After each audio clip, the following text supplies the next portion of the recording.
I'm a product of the inner city of Detroit,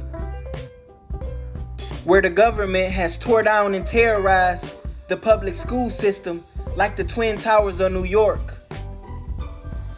So you could just say that I wasn't born with no silver spoon.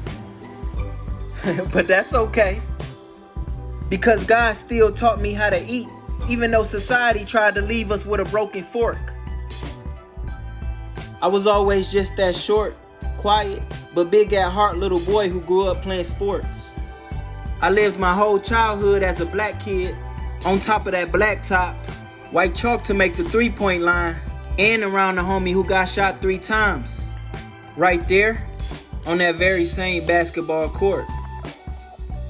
Nobody there to pet you, because we all in this inner city jungle messed up and hungry, surrounded by lions and tigers, feeling Detroit pissed on, in the city where the only red wings we ever see is the blood spilling off the tattooed back of one of the homies. The devil tried to tell us, believe in ourselves, follow our hearts, go to school and finish college, then we could fly. And I know for sure that I ain't been no angel, but I also know a whole lot of people who I love that got their degree, and they still struggling right here on the ground, right here next to me. They walking around in pain with swords on them instead of soaring through the sky. So what I'm trying to say is that I grew up in a city where it's kind of hard to feel special, because a lot of us got the kind of story where daddy was in jail, he wasn't living in the house, or he just had sex with mama then left you. So ain't no house pets. The streets turns far too many of us into real animals. That's the school of hard knocks, where once you get knocked down hard enough, then your first instinct is to get back up ready to fight whoever or whatever you feel like is right in front of you. The only difference with me is when I got knocked down, I stayed right there on my knees. I'm not proud of the city that I come from, because the only thing that I take pride in is letting God take all of this foolish pride out of me.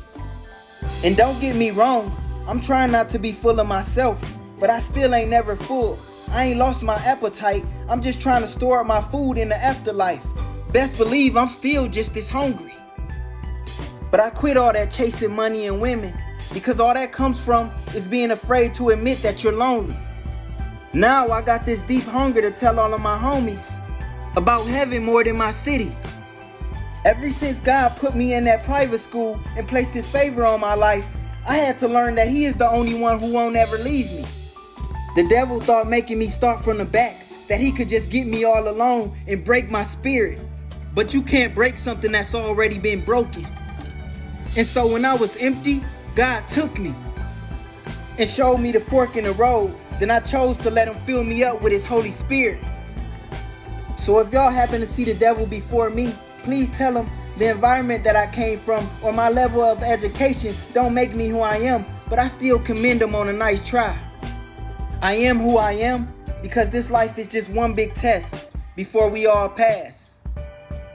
And I just so happen to be this little man from the inner city of Detroit who is and always has been the big apple of the teacher's eye. I was raised in the jungle, but I came out the teacher's pet.